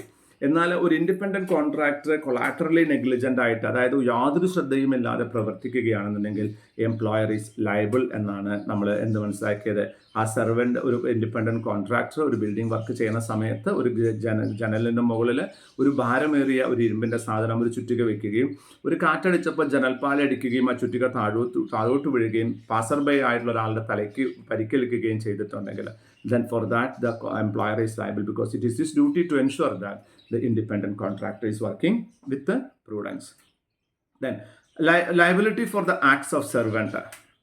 ഏതൊക്കെ സമയത്താണ് ഒരു എംപ്ലോയർ ഇപ്പോൾ ഉദാഹരണം, എനിക്കൊരു ജോലിക്കാരുണ്ട്, അയാൾ ചെയ്യുന്ന എല്ലാ അയാൾ എവിടെയെങ്കിലും മോഷണം നടത്തി, ഞാൻ അതിന് ലയബിളാണോ? ഇവിടെ നമ്മുടെ ലയബിലിറ്റി, എംപ്ലോയറുടെ ലയബിലിറ്റി ലിമിറ്റ് ചെയ്യുന്ന ചില സിറ്റുവേഷൻസ് ഉണ്ട്. ഏതൊക്കെ സമയത്താണ് എംപ്ലോയർ ലയബിൾ ആകുന്നത്? A wrongful act authorised by the employer authorise ചെയ്തിട്ടുള്ള ഒരു തെറ്റായ പ്രവൃത്തി അയാൾ ചെയ്യുന്നു. A wrongful and unauthorised mode of doing some act authorised by the employer. ഇനി ഏതെങ്കിലും ഒരു പ്രവൃത്തി എംപ്ലോയിയോട് ചെയ്യാൻ പറയുന്നു, ആ എംപ്ലോയി നമ്മൾ പറഞ്ഞ ആ രീതിയിൽ അല്ലാതെ തന്നെ പക്ഷേ എംപ്ലോയർക്ക് വേണ്ടി ആ ജോലി ചെയ്യാൻ ശ്രമിക്കുകയാണെങ്കിലും ആര് ലയബിളാണ്? എംപ്ലോയർ ലയബിളാണ്. സോ ഇവിടെ ഈ എന്താണ് ഇതിൽ വളരെ ക്ലിയർ ആയിട്ട് നമുക്ക് പറയാൻ പറ്റും. ഈ രണ്ട് രീതിയിലും നമുക്ക് എന്ത് പറയാൻ പറ്റും? നമുക്കതിനെ എംപ്ലോയർ തന്നെ ലയബിളാണെന്ന് മനസ്സിലാക്കാൻ പറ്റും. പക്ഷേ കുറച്ച് എക്സാമ്പിൾസ് നമുക്ക് കുറച്ചുകൂടി ഹെൽപ്പ് ചെയ്യും. ഒരു എക്സാമ്പിൾ നമ്മൾ നോക്കുകയാണെന്നുണ്ടെങ്കിൽ century insurance company versus northern Ireland road transport board എന്നൊരു കേസിൽ, century insurance company versus north Ireland road transport board എന്നൊരു കേസിൽ എന്താണ്ടായതെന്ന് വെച്ചാൽ ഈ കേസിൽ ഒരു എന്താണ് പെട്രോൾ കൊണ്ടുവന്ന ഒരു ലോറിയുടെ ഡ്രൈവർ ഈ പെട്രോള് നമ്മുടെ പെട്രോൾ ബങ്കിലെ കണ്ടെയ്നറിലേക്ക് അല്ലെങ്കിൽ സ്റ്റോറേജ് സ്പേസിലേക്ക് നിറയ്ക്കുന്ന സമയത്ത് നമ്മൾ കണ്ടിട്ടുണ്ടാവും അല്ലേ, നമ്മുടെ നാട്ടിലെ പെട്രോൾ പമ്പൊക്കെ കണ്ടിട്ടുണ്ടാവാം. ആ പെട്രോൾ പമ്പിൽ എങ്ങനെയാണ് വണ്ടി ഡീസലും പെട്രോളും കൊണ്ടുവരുന്ന വലിയ കണ്ടെയ്നറിലെ പെട്രോൾ കൊണ്ടുവരും. അത് നിലത്തിന് താഴത്ത് കുഴിച്ചിട്ടുള്ള അവരുടെ സ്റ്റോറേജ് സ്പേസിലേക്ക് നിറയ്ക്കുകയും ചെയ്യും. അങ്ങനെ നിറച്ചുകൊണ്ടിരിക്കുന്ന സമയത്ത് ഈ ഡ്രൈവർ ഇങ്ങനെ പുറത്ത് കുറേ നേരം എടുക്കുമല്ലോ. അങ്ങനെ സമയത്ത് ഒരു സിഗരറ്റ് ഇങ്ങനെ കുളത്ത് ഇങ്ങനെ വലിക്കുന്ന സമയത്ത് തീപ്പെട്ടിക്കൊള്ളി ഇങ്ങനെ വെറുതെ വിളിച്ചറിയും, കത്തുന്ന കൊള്ളി. ഇതുവഴി എന്തുണ്ടായി? ആ പെട്രോൾ പമ്പ് കത്തിപ്പോയി. ഇതിന് ആരാണ് ലയബിൾ? ഡ്രൈവറാണോ അല്ലെങ്കിൽ ഈ കണ്ടെയ്നർ കമ്പനിയാണോ ലയബിൾ എന്ന ചോദ്യത്തിന് കോടതി പറഞ്ഞത് ഇത് കൊളാട്രൽ നെഗ്ലിജൻസ് ആണ്. അതായത് ഒരു എംപ്ലോയർ പറഞ്ഞ ഒരു ജോലി ചെയ്യുന്ന സമയത്ത് അയാൾ ചെയ്യുന്ന മിസ്റ്റേക്കുകൾക്ക് ആരാണ് ലയബിൾ? എംപ്ലോയർ ആണ് liable. So the employer is liable to compensate the pump എന്നാണ് പറഞ്ഞത്. ബട്ട് വേറൊരു കേസിൽ എന്താണെന്ന് വെച്ചാൽ Bailey versus Manchester Sheffield and Lincolnshire railway company. ഈ കേസിൽ എന്താണ്ടായേ? ഒരു റെയിൽവേ കമ്പനിയുടെ പോർട്ടർ, അതായത് പോർട്ടർ എന്ന് പറഞ്ഞാൽ അതാണ് നമ്മൾ റെയിൽവേ സ്റ്റേഷനിലൊക്കെ പോയിട്ടുണ്ടെങ്കിൽ നമ്മുടെ സാധനങ്ങൾ തൂക്കുന്നതിന് വേണ്ടിയിട്ടുള്ള ആൾക്കാരുണ്ട്, പോർട്ടർ. ഭാരമെടുക്കുന്ന ആൾക്കാർ. അപ്പോൾ റെയിൽവേ സ്റ്റേഷനിലെ പോർട്ടർ ഒരാൾ ഒരു ട്രെയിനിൽ കയറുമ്പോൾ അയാൾ തെറ്റായ ട്രെയിനിലാണ് കയറിയതെന്ന് വിചാരിച്ച് അയാളെ താഴോട്ട് വലിച്ചിറക്കുന്നു. പക്ഷെ അയാൾ ആക്ച്വലി അയാളെ പോകേണ്ട ട്രെയിനിലാണ് കയറിയത്. മിസ്റ്റേക്ക് പറ്റിയതാണ്. പക്ഷേ അതിന് ഈ റെയിൽവേ കമ്പനി ലയബിൾ ആണോ എന്ന് ചോദിക്കുന്ന സമയത്ത് ഡെഫിനറ്റായിട്ടും ലയബിൾ ആണ്. കാരണം ആ പോർട്ടറിനെ അവിടെ വെച്ചിരിക്കുന്നത് ആരാണ്? ഈ റെയിൽവേ കമ്പനിയാണ്. അയാൾ അൺഓതറൈസ്ഡ് ആയിട്ട് കൊളാട്രൽ മിസ്റ്റേക്ക് അയാൾ അവിടുന്ന് ചെയ്യുന്നുണ്ട്. പക്ഷേ അത് എംപ്ലോയറുടെ ബെനിഫിറ്റിന് വേണ്ടിയിട്ടാണ് ചെയ്തത് എന്ന് അസ്യൂം ചെയ്തുകൊണ്ട് റെയിൽവേ കമ്പനീസ് ലയബിൾ എന്ന് പറയുന്നു. ഇനി നമ്മൾ ഈ സർവൻറ്റ്, എംപ്ലോയർ, പാർട്ട്ണർ എന്നൊക്കെ പറഞ്ഞെങ്കിൽ ഗവൺമെൻറ്റിന് വികാരിയസ് ലയബിലിറ്റി ഉണ്ട്. ഒരു ഗവൺമെൻറ് സർവൻറ്റ് ചെയ്യുന്ന തെറ്റുകൾക്ക് ഗവൺമെൻറ് ലയബിൾ ആണോ? ഇത് അടുത്തൊരു വലിയൊരു ചോദ്യമാണ്. വികാരിയസ് ലയബിലിറ്റി ഓഫ് ദ സ്റ്റേറ്റിൻ്റെ വികാരിയസ് ലയബിലിറ്റി. ഇംഗ്ലണ്ടിൽ ഇത് നമുക്ക് ശരിക്കും നമ്മുടെ നിയമങ്ങളൊക്കെ ഇവോൾവ് ചെയ്യുന്നത് ഇംഗ്ലീഷ് നിയമങ്ങളിൽ നിന്നും വന്നിട്ടുള്ള മാറ്റങ്ങളും അതിനുശേഷം നമ്മൾ നമ്മുടെ രീതിയിലേക്ക് മാറ്റി ഉണ്ടാക്കുകയും ചെയ്യുകയാണ് ചെയ്തത്. അപ്പോൾ ഇംഗ്ലീഷ് നിയമങ്ങൾക്ക് നല്ലൊരു ഇൻഫ്ലുവൻസ് ഉണ്ട്. So let us try to understand the present position of English law with regard to the vicarious liability of the state. സ്റ്റേറ്റിൻ്റെ വികാരിയസ് ലയബിലിറ്റി എന്ന് പറയുന്ന സമയത്ത് ഇംഗ്ലണ്ടിലെ ഇനീഷ്യൽ പൊസിഷൻ എങ്ങനെയായിരുന്നു എന്ന് വെച്ചാൽ കിങ്ങിന് കേസില്ല എന്നുള്ളതായിരുന്നു. അതായത് ക്രൗണിന് ഒരിക്കലും ഒരു ടോർട്ടിന് കോടതിയിൽ കേസ് കൊടുക്കാൻ പറ്റില്ല, ക്രൗണിനെതിരെ ഒരു കേസ് കൊടുക്കാൻ പറ്റില്ല എന്നൊരു നിയമമുണ്ടായിരുന്നു. എന്നാൽ 1947 ക്രൗൺ പ്രൊസീഡിങ്സ് ആക്ടിൽ ആ ഒരു മാറ്റം കൂടി അവർ വേണ്ടെന്ന് വെച്ചു. അത് ആ ഒരു സ്പെഷ്യൽ പ്രിഫറൻസ് കൂടെ വേണ്ടെന്ന് വെച്ചു. ഇന്ന് ഒരു പ്രൈവറ്റ് വ്യക്തിയെ പോലെ തന്നെ ക്രൗണിൻ്റെ എംപ്ലോയീസ് ചെയ്യുന്ന കുറ്റങ്ങൾക്ക് ക്രൗണിനെതിരെ ടോർട്ടിന് കേസ് കൊടുക്കാം എന്നത്. അപ്പോൾ the position has changed from the Crown is not liable for tort committed by the employees എന്നുള്ള പൊസിഷനിൽ നിന്നും 1947 ക്രൗൺ പ്രൊസീഡിങ്സ് ആക്ട് പ്രകാരം the Crown is liable as a private person എന്ന രീതിയിലേക്ക് നിയമങ്ങൾ മാറി. ഇനി ഇന്ത്യയിലാണെന്നുണ്ടെങ്കിൽ ഇന്ത്യയിൽ എന്താണ് ഒരു സ്റ്റാറ്റ്യൂട്ടറി പ്രൊവിഷനും നമുക്ക് കോൺസ്റ്റിറ്റ്യൂഷനിൽ എവിടെയും നമുക്ക് കാണാൻ സാധിക്കില്ല. ഇപ്പോൾ 1947 ക്രൗൺ പ്രൊസീഡിങ്സ് ആക്ടിൽ ക്രൗൺ ഈസ് ലയബിൾ എന്ന് പറഞ്ഞിട്ടുണ്ടെങ്കിൽ അങ്ങനെ ഒരു സ്റ്റേറ്റ്മെന്റ് ഒരു നിയമത്തെ നമുക്ക് കാണാൻ ഇന്ത്യയിൽ സാധിക്കില്ല. ഇന്ത്യയിലെ പൊസിഷൻ നമ്മൾ നോക്കുന്ന സമയത്ത് നമ്മൾ ധാരാളം ജുഡീഷ്യൽ പ്രസിഡൻസുകൾ ഉണ്ടായിട്ടുണ്ട്. ആ പ്രസിഡൻസുകളുടെ മുകളിലാണ് നമ്മൾ എന്ത് ചെയ്യുന്നത്, അത് നമ്മൾ ഇത് മനസ്സിലാക്കുന്നത്. കാരണം ഇന്ത്യയിൽ ഒരു ഗവൺമെൻറ് ചെയ്യുന്ന പ്രവൃത്തികൾ രണ്ടായിട്ട് തരംതിരിക്കാം. ഒന്ന് സോവറിൻ ഫംഗ്ഷൻ എന്നും ഒരു നോൺ സോവറിൻ ഫംഗ്ഷൻ എന്നും. ഒരു സോവറിൻ ഫംഗ്ഷൻ ചെയ്യുന്ന സമയത്ത് കോടതികൾ എടുത്തിരിക്കുന്ന ഒരു സ്റ്റാൻഡ് എന്ന് പറഞ്ഞാൽ അതിന് ഗവൺമെൻറ്റിന് യാതൊരു വിധത്തിലുള്ള ലയബിലിറ്റിയും ഇല്ല എന്നുള്ളതാണ്. അതായത് ഒരു സോവറിൻ ഫംഗ്ഷൻ എന്ന് പറഞ്ഞാൽ ഒരു ഗവൺമെൻറ് നിർബന്ധമായും ചെയ്യേണ്ടുന്ന ചില പ്രവൃത്തികളുണ്ട്. ഇപ്പോൾ ക്രൈമിനെതിരെ, അതുപോലെ ഒഫൻസുകൾക്കെതിരെ പ്രോസിക്യൂഷനൊക്കെ ചെയ്യുന്ന സമയത്ത് തെറ്റുകൾ പറ്റാം. അതിന് ടോർട്ട് പ്രകാരം ആ ഒരു സർവൻസ് ചെയ്യുന്ന മിസ്റ്റേക്കുകൾക്കല്ല the government is not liable എന്നാണ് പറഞ്ഞത്. ഒരു ഇമ്മ്യൂണിറ്റി കൊടുത്തിട്ടുണ്ട്. പക്ഷേ നോൺ സോവറിൻ ഫംഗ്ഷൻ ചെയ്യുകയാണെന്നുണ്ടെങ്കിൽ, അല്ലെങ്കിൽ ഒരു കമേഴ്ഷ്യൽ ആക്ടിവിറ്റി സ്റ്റേറ്റ് ചെയ്യുകയാണെങ്കിൽ അതിൽ നിന്നുണ്ടാകുന്ന പ്രശ്നങ്ങൾക്ക് ആര് ലയബിളാണ്? സ്റ്റേറ്റ് ലയബിളാണ് എന്നുള്ളതാണ് ശരിക്കും പറഞ്ഞാൽ ഇന്ത്യയിലൊരു പൊസിഷൻ. പക്ഷേ ഇതൊന്നും നമുക്ക് എവിടുന്ന് കാണാൻ സാധിക്കില്ല. We not be possible for us to find from the constitution or relevant laws. This we are understanding from reading different judicial precedents. മുൻകാലത്തിൽ കോടതികൾ പാസ്സാക്കിയ തീരുമാനങ്ങളിൽ നിന്നാണ് നമ്മൾ മനസ്സിലാക്കുന്നത്. ഒരു സ്റ്റേറ്റിൻ്റെ വികാരിയസ് ലയബിലിറ്റി 3 പ്രിൻസിപ്പിൾസിൻ്റെ മുകളിലാണ്. റെസ്പോണ്ടന്റ് സുപ്പീരിയർ എന്താണ്? ഒരു വികാരിയസ് ലയബിലിറ്റി എന്നുള്ള പ്രിൻസിപ്പിൾ തന്നെ ഇവോൾവ് ചെയ്യുന്നത് എന്താണ്? 3 പ്രിൻസിപ്പിളിൽ നിന്നാണ്, 3 ബേസിക് പ്രിൻസിപ്പിൾസ് നിന്നാണ്. ഒന്ന് the respondent is superior. The principle is always superior. കാരണം principle is authorising the servant to do something. So the servant is doing in a wrong way, the principle is liable. ഇതാണ് first. 2, ക്യൂ ഫാസിറ്റ് പെർ അലിയം ഫാസിറ്റ് പെർ സെ. ആരാണോ വേറൊരാളിൽ കൂടെ ഒരു പ്രവൃത്തി ചെയ്യിപ്പിക്കുന്നത് അത് അയാൾ ചെയ്തതായി കണക്കാക്കിക്കൊണ്ട് അയാൾക്കെതിരെ ശിക്ഷിക്കാവുന്നതാണ്. 3, സോഷ്യലൈസേഷൻ ഓഫ് കോമ്പൻസേഷൻ. എന്താണ്? കോമ്പൻസേഷനെ സോഷ്യലൈസ് ചെയ്യുക. അയാൾ തെറ്റുകൾ ചെയ്താൽ പരിഹാരം നമ്മൾ ചെയ്തേ മതിയാകൂ, കോമ്പൻസേഷൻ കൊടുക്കേണ്ടി വരും എന്നൊരു തോന്നൽ ക്രിയേറ്റ് ചെയ്യുക. ആർട്ടിക്കിൾ 300 നമ്മൾ ഇപ്പോൾ സ്റ്റേറ്റിൻ്റെ ലയബിലിറ്റിയെ കുറിച്ച് നോക്കുന്ന സമയത്ത് ഇന്ത്യൻ കോൺസ്റ്റിറ്റ്യൂഷൻ്റെ ആർട്ടിക്കിൾ 300 നമുക്ക് വായിക്കേണ്ടി വരും. ആർട്ടിക്കിൾ 300 പറയുന്നത് the government of India may sue or B SUD എന്ന് എഴുതിയിട്ടുണ്ട്. ഗവൺമെൻറ് ഓഫ് ഇന്ത്യക്ക് കേസ് കൊടുക്കാം, ഗവൺമെൻറ് ഓഫ് ഇന്ത്യക്കെതിരെ കേസ് കൊടുക്കപ്പെടാം. ആരുടെ പേരിൽ? യൂണിയൻ ഓഫ് ഇന്ത്യയുടെ പേരിൽ അല്ലെങ്കിൽ ഗവൺമെൻറ്റിൻ്റെ പേരിൽ അവർക്ക് എന്ത് ചെയ്യാം? മറ്റുള്ളവർക്കും എതിരെയും കേസ് കൊടുക്കാം, കേസ് കൊടുക്കപ്പെടാം. ഗവൺമെൻറ് ഓഫ് ഇന്ത്യക്ക് കേസ് കൊടുക്കാം, and government of India sued by the name of union, അല്ലെങ്കിൽ എന്താണ് കേസ് കൊടുക്കാനോ കേസ് കൊടുക്കപ്പെടാനോ ഗവൺമെന്റ് ഓഫ് ഇന്ത്യക്ക് ഉത്തരവാദിത്തമുണ്ട് എന്ന് ആർട്ടിക്കിൾ 300 പറയുന്നുണ്ട്. അപ്പോൾ നമുക്ക് മനസ്സിലായി, ഗവൺമെന്റ് ഓഫ് ഇന്ത്യ ആവട്ടെ സ്റ്റേറ്റ് ഗവൺമെന്റ് ആവട്ടെ ഇവർക്ക് കേസ് കൊടുക്കാൻ പറ്റുമോ? സാധാരണക്കാർക്കെതിരെ പറ്റും. സാധാരണക്കാർക്ക് ഇവർക്കെതിരെ കേസ് കൊടുക്കാൻ പറ്റുമോ? പറ്റും. അങ്ങനെയാണെങ്കിൽ അത് എവിടെയാണ് പറഞ്ഞിട്ടുള്ളത്? Article 300 Indian constitution. Okay, so അതുകൊണ്ട് തന്നെ അവിടെ കേസ് കൊടുക്കപ്പെടാം എന്ന് വ്യക്തമായിട്ട് പറഞ്ഞിട്ടുണ്ട്. So tort or wrongs of to personal safety and freedom. ഇനി അപ്പോൾ നമ്മൾ എന്താ മനസ്സിലാക്കിയത്? സ്റ്റേറ്റിനെതിരെ കേസ് കൊടുക്കപ്പെടാം. പക്ഷേ സോവറിൻ ഫംഗ്ഷൻ ആണെങ്കിൽ case chances comparatively less. But non sovereign commercial function ആണെങ്കിൽ definitely there is a chance to file a suit against state for the tort committed by the servants. Clear? Then tort or wrongs to personal safety and freedom. ഒരു വ്യക്തി സ്വാതന്ത്ര്യത്തിനെതിരെയുള്ള ടോർട്ടുകൾ അല്ലെങ്കിൽ personal safety, വ്യക്തി സുരക്ഷയ്ക്കെതിരെയുള്ള ടോർട്ടുകൾ ഏതൊക്കെയാണ് എന്നുള്ളതാണ്. ഒന്ന്, battery എന്ന് പറഞ്ഞാൽ ഒരു വ്യക്തിക്കെതിരെ ചെയ്യുന്ന ഒരു ടോർച്ചറിനെയാണ് നമ്മൾ പേഴ്സണൽ സേഫ്റ്റി ഫ്രീഡത്തിനെതിരെ എന്ന് പറയുന്നത്. ബാറ്ററി എന്ന് പറയാൻ എങ്ങനെയാ ബാറ്ററി ഉണ്ടാവുക? ഒരു ബാറ്ററി ഉണ്ടാവും, ഇവിടുന്ന് ഒരു വയറിങ്ങിനെ കണക്ട് ചെയ്യും, ഇവിടുന്ന് ഒരു വയറിങ്ങിനെ കണക്ട് ചെയ്യും, അതിലൊരു ബൾബ് വെക്കും, അത് കത്തും. സോ അത് ബൾബ് എപ്പോഴാണ് കത്തുക? ഈ 2 വയറിന്റെ അറ്റവും ഈ ബൾബിലേക്ക് കൊള്ളിക്കുമ്പോഴല്ലേ touch.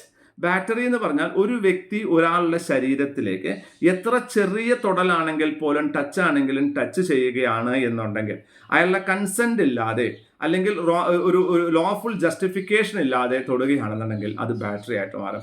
If I M simply touching on your body without your permission or without lawful excuse, if I M touching on your body, so I M committing battery. Battery എന്ന് പറഞ്ഞാൽ എന്താണ്? ഒരു നിയമപരമായിട്ട് യാതൊരുവിധ ജസ്റ്റിഫിക്കേഷനും ഇല്ലാതെ, നിങ്ങളുടെ അനുമതി അല്ലെങ്കിൽ നിങ്ങളുടെ അനുമതിയില്ലാതെ നിങ്ങളുടെ ശരീരത്തിലേക്ക് ഞാൻ തൊടുകയാണെങ്കിൽ, ടച്ച് വേണം കേട്ടോ, ബാറ്ററി എന്ന് പറയുന്നു. സോ ബാറ്ററിക്ക് എന്താ വേണ്ടത്? സോ ഒരു ഫോഴ്സ് ഉണ്ടാകണം. ഫോഴ്സ് എന്ന് പറഞ്ഞാൽ എത്ര ചെറിയ ഫോഴ്സ് ആണെങ്കിൽ പോലും അത് ഫോഴ്സ് ആണ്. ദെൻ അതിനൊരു ലോഫുൾ ജസ്റ്റിഫിക്കേഷൻ ഉണ്ടാകാൻ പാടില്ല. സോ അത് ടോർട്ടാണ്. അത് നിങ്ങൾക്കിത് കേസ് ഫയൽ ചെയ്യാൻ പറ്റും. ദെൻ അസോൾട്ട് എന്ന് പറഞ്ഞാൽ എന്താണ്? അസോൾട്ട് എന്ന് പറഞ്ഞാൽ നമ്മൾ ഒരാളുടെ ശരീരത്തിലേക്ക് തൊടുന്നില്ല. ബാറ്ററി അല്ല അസോൾട്ട്. ബാറ്ററിയിൽ ടച്ച് ചെയ്യണം, പക്ഷെ ടച്ച് ചെയ്യാതെ തന്നെ, ഒരാളുടെ ശരീരത്തിൽ തൊടാതെ തന്നെ നമുക്ക് അയാളുടെ മനസ്സിൽ ഒരു അപ്രിഹെൻഷൻ ക്രിയേറ്റ് ചെയ്യാൻ പറ്റും. നിങ്ങൾക്ക് എന്തോ സംഭവിക്കാൻ പോകുന്നു എന്നൊരു അപ്രിഹെൻഷൻ ക്രിയേറ്റ് ചെയ്യുകയും അതുവഴി അയാൾക്ക് ഡാമേജ് ഉണ്ടാവുകയും ചെയ്യുകയാണെങ്കിൽ അതിനെ നമുക്ക് എന്ത് പറയാം? അസോൾട്ട് എന്ന് പറയാം. ഉദാഹരണം, നമ്മളൊരാളെ അങ്ങനെ പോണ സമയത്ത് വെറുതെ ഇങ്ങനെ ആക്കി കഴിഞ്ഞാൽ അയാൾ അങ്ങ് പേടിച്ച് അപ്പുറത്തേക്ക് വീണ് അയാളെ കാലൊടിയുകയാണെങ്കിൽ നിങ്ങൾ ലയബിളാണ്.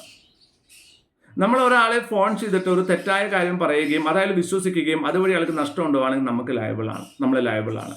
നമ്മൾ റാഷായിട്ട് ഡ്രൈവ് ചെയ്യുകയും നമ്മൾ അയാളുടെ മുമ്പിലേക്ക് വണ്ടി കൊണ്ടുപോയി ബ്രേക്ക് ചെയ്ത് നിർത്തുകയും നിങ്ങൾക്ക് ബ്രേക്ക് കിട്ടിയില്ലെങ്കിലോ എന്ന് പേടിച്ചിട്ട് അയാൾ ഇടത്തോട്ടോ വലത്തോട്ടോ വണ്ടി തിരിക്കുകയും അതുവഴി അയാൾക്ക് അപകടം ഉണ്ടായാൽ നിങ്ങൾ ലയബിളാണ്. Assault, there is no need to have a touch. അത് ഒരു ഇന്റിമിഡേഷൻ ആണ് ശരിക്കും പറഞ്ഞാൽ അസോൾട്ട് എന്ന് പറഞ്ഞാൽ. അതായത് അയാൾക്കെതിരെ ഒരു ബോഡിലി ഹാം വരാൻ സാധ്യതയുള്ള ഒരു ടോർട്ട് കമ്മിറ്റ് ചെയ്യാൻ പോകുന്നു എന്ന അപ്രിഹെൻഷൻ ക്രിയേറ്റ് ചെയ്യുകയാണെങ്കിൽ അസോൾട്ട് എന്ന് പറയാം. എന്താ ബോഡിലി ഹാം എന്ന് പറഞ്ഞാൽ? അയാൾക്ക് എത്ര ചെറിയതാണെങ്കിൽ പോലും ഒരു ശരീരത്തിന് ഒരു വേദന ഉണ്ടാക്കുന്ന ഒരു പ്രവൃത്തി ചെയ്യാൻ സാധ്യതയുണ്ട് എന്നൊരു അപ്രിഹെൻഷൻ ക്രിയേറ്റ് ചെയ്യുന്ന, അല്ലെങ്കിൽ ആ വേദന ഉണ്ടാക്കുന്നതാണ് ബോഡിലി ഹാം എന്ന് പറയുന്നത്. False imprisonment. എന്താണ് ഈ ഫാൾസ് ഇംപ്രിസൺമെന്റ് പറഞ്ഞാൽ? ഒരാളെ തെറ്റായ രീതിയിൽ നമ്മൾ ഇംപ്രിസൺ ചെയ്യണം. എന്താ ഇംപ്രിസൺ ചെയ്യുക പറഞ്ഞാൽ? ഒരു സ്ഥലത്ത് ജയിലിലിടുന്ന പോലെ ഇടുന്നു. അയാളുടെ ഫ്രീഡത്തിനെ ഒരു നിയമപരമായ ജസ്റ്റിഫിക്കേഷൻ ഇല്ലാതെ ഏറ്റവും ചുരുങ്ങിയ സമയത്തിനാണെങ്കിൽ പോലും അയാളുടെ പേഴ്സണൽ ലിബർട്ടിയെ നമ്മൾ റിസ്ട്രെയിൻഡ് ചെയ്യുകയാണെങ്കിൽ അതിനെ നമുക്ക് എന്ത് പറയാം? False imprisonment. അവിടെ നിന്ന് അനങ്ങുന്ന കാലിയാൻ തല്ലുപിടിക്കും, അയാൾ അവിടെ നിന്ന് അനങ്ങുന്നില്ല, ഫാൾസ് ഇംപ്രിസൺമെന്റ് ആണ്. നിങ്ങൾ അവിടുന്ന് ഇറങ്ങിയാൽ വീഴും, നിങ്ങൾക്ക് അപകടമുണ്ടാകും, ഞാൻ മാത്രം പറഞ്ഞ് മനസ്സിലായിക്കോളൂ, മാറുന്നില്ല. തെറ്റാണെങ്കിൽ അത് ഫാൾസ് ഇംപ്രിസൺമെന്റ് ആണ്. അത് അരമണിക്കൂർ വേണോ സാർ, 1 മണിക്കൂർ വേണോ സാർ, 5 മണിക്കൂർ, അതൊന്നുമില്ല. Even for a minute, if you without lawful justification, you are putting a complete restraint on his freedom to movement, that is false imprisonment ആയിട്ട് കണക്കാക്കാൻ പറ്റും.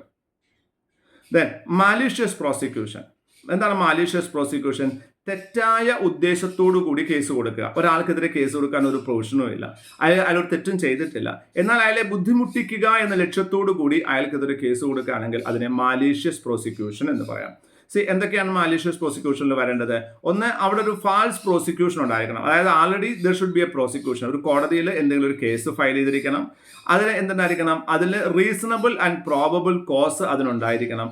ആ കോസ് അതിലില്ലാതിരിക്കണം. അതായത് മാലീഷ്യസ് ആയിട്ട്, അതായത് ഒരു റീസണബിൾ അല്ലെങ്കിൽ ഒരു പ്രോബബിൾ കോസിന്റെ മുകളിൽ ഒരു കേസ് ഒരാൾക്ക് കൊടുക്കുന്നു, അത് മാലീഷ്യസ് ആണ്. അങ്ങനെ ഒരു ഇംപ്രോപ്പർ മോട്ടീവ് ആയിട്ടാണ്, അതായത് അതിനെ ദ്രോഹിക്കുക എന്ന ലക്ഷ്യത്തോടു കൂടി ഒരു കേസ് കൊടുക്കുന്നു.